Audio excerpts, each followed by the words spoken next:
live demo. Tried to make that super, super dramatic. So, Max, if you want to start off the demo, I will stop talking. All right. Looks like we can see the screen. So yeah, real quick, we're going to be showing Forge. I think most of you probably know what Forge is, know all about it, but for anyone who doesn't, Forge is a map editor that we shipped originally in Halo 3. Been iterating on it ever since, making it cooler and better. It's also part of the toolbox that the Rooster Teeth guys use during the RVB episodes. So we thought that it was time to overhaul it a little bit, make a few improvements, and I hope that you guys like some of the work that we've done. So I'm going to hand it over to Mike, and Adam I think will be driving. But before I do, thanks to Frank, one caveat. What you guys are seeing in here is a pre-release build. It's not final. The interface, the environment, you name it, it's all still in development. Not final. Still in development. Yeah, work in progress. The UI in particular is actually just sort of placeholder, passed on from Reach. The final UI will be reflective of the rest of the Halo 4 UI. So that's absolutely the most temporary element in here. All right. So Mike, you want to take it away? Yeah, sure thing. Hopefully I am loud enough, or louder than Jimi Hendrix's resurrected ghost that's going on in the next hall. So we're here to talk about Forge, and as everyone said, this has never been seen before.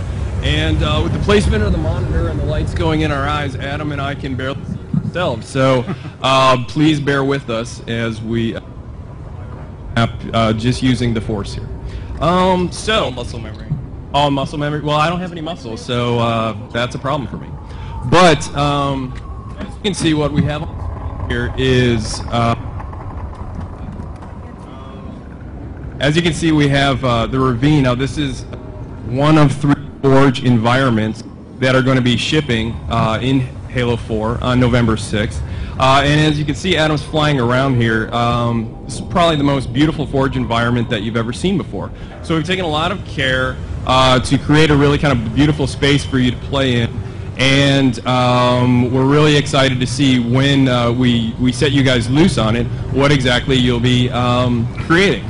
So we want to talk about a few of the improvements that we've made to Forge. So, and you know what? There's just happened to be a nice little garbage pile here that had nothing to do with my presentation, but we can talk about it anyway.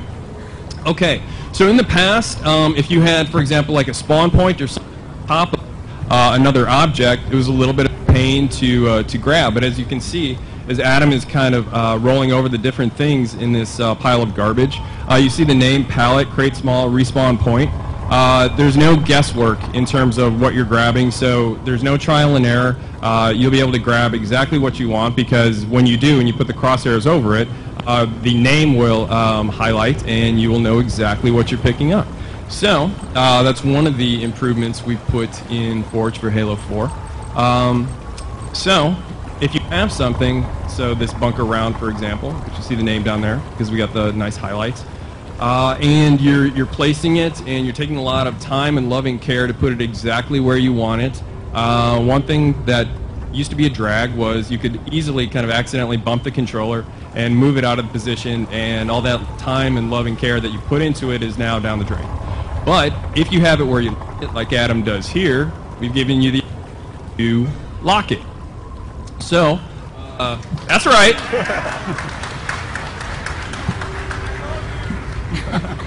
I love you more. So now we have this nice piece exactly where we want it. It's locked. It is going to stay there until the end of time, or when if Adam decides to unlock it and move it wherever he likes. So you see we have this half a bunker. I mean, who out there wants half a bunker? Hey, only that guy. You, out of here, security. Okay, no one wants half a bunker is the correct answer. So, if you have something that repeats, so like a road, a racetrack, we've seen a lot of cool racetracks and stuff like that in different course maps. If you have something that you want to repeat, now we've given you the ability to dupe it. So, Adam has, this guy loves duping. Okay, so Adam has duped the base, and he is getting it lined up, and sometimes it used to be a little bit of a pain to get things exactly lined up. If you bump the controller and then the axes were kind of screwed up. So you've spoken, we've listened, and we've created a magnet system. How do magnets work?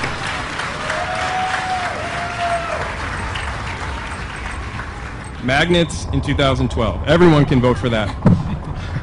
Okay, so if you enable magnets and you put two pieces together, like Adam's doing here, that bridge really easily magnetize. Jimi Hendrix is back. The pieces magnetize together, fit together seamlessly. So if you're going to build something like a bridge here, you can build it. This used to take, I think we timed it, and I think it was 9 years to build a bridge. Now it's taking under 9 seconds. So that's a huge improvement. So if you're building something, a racetrack, a bridge, a wall, something that repeats, you just can keep duping and magnetizing and build what you wanted to build in a fraction of the time. So less focus on actually the mechanics of building, more on the actual creativity. So we built a couple things. We're liking it. And now let's talk about how it looks. So if you take a look at the both half of base round, bunker round that we've slapped together here, take a look at the lighting. This thing looks like it is high noon. This also is a kick-ass Halo map. Ooh, Halo joke. Nice. It looks bright. I mean, it's practically glowing. So if you're in a low lighting kind of situation and you would have something that looks like it's on the center of the sun, it kind of sticks out like a sore thumb. But if we go into player mode now, boom, dynamic lighting. Okay, so, yeah, give it up for dynamic lighting.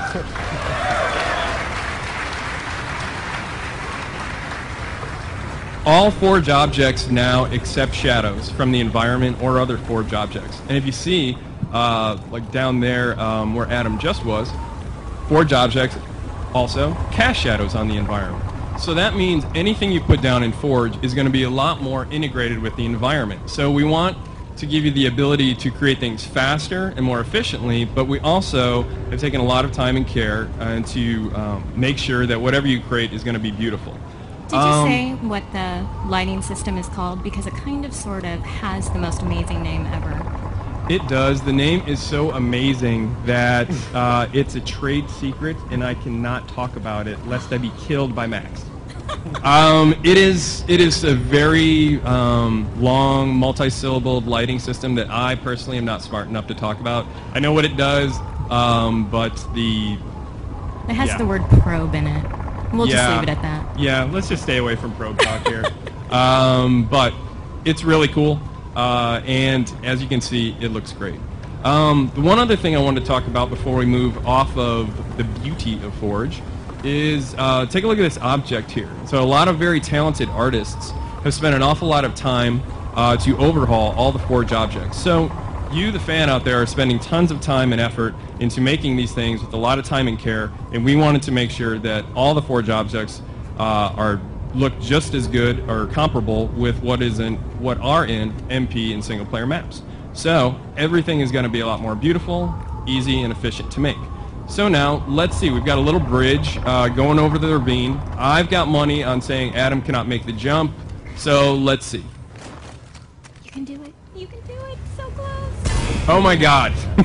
Not even close, as you can see. Okay, so in the past, if we wanted to make a jump like that, we would have to alter gravity, and that would apply to the entire map. So if you wanted to create low gravity, you'd have basically a low gravity map. That's right. Yeah!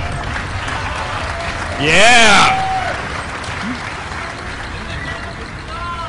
I mean, you guys are so smart, I don't even need to tell you what's going on here. But for that one guy out there, yes, I'm talking about you, sir, who looks confused, let me just describe it. What Adam has done is laid down what's known as a player trait zone. What is a player trait zone? It's a player trait zone. Come on. The name describes it. In that little zone that he's made, which he scaled to just really the size of the bridge, you can affect the Spartan's traits. So let's say speed, jump size, or jump height rather, damage absorption, a lot of other things. And so now with that trait zone laid down, let's see if he can now make the jump. Oh yeah.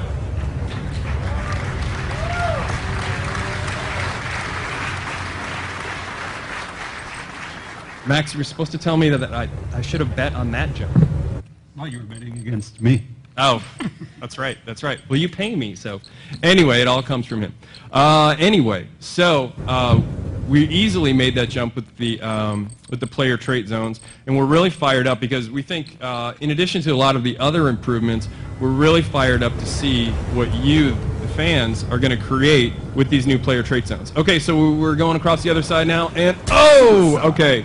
We made it easily, but unfortunately we did not stick the landing in Mary Lou Retton or Carrie Strug's fashion, depending on how old you are. Me, I'm old school, so he didn't pull a Mary Lou Retton, and we got to do something to change that.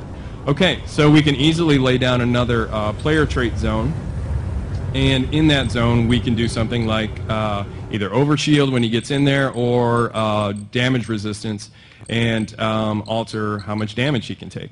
Invulnerable. I have a feeling that he is going to make the jump now. I know, it's like ESP. So, let's see. Max, double my salary if he makes it. Okay, good, done. Nice, okay. Okay, and you heard it, double my salary, so that's going to happen. Now I got to pay you $10 an hour? That's right, that's right. Welcome to the big times now. Okay, so those are just a couple things that we've put into Forge for Halo 4, but we're really fired up to see what exactly you guys are going to be creating when we put these powers in your hands.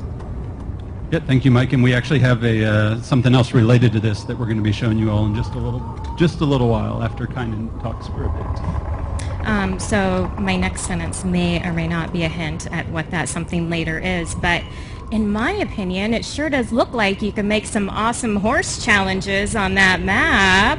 Ooh, I wonder what's coming next.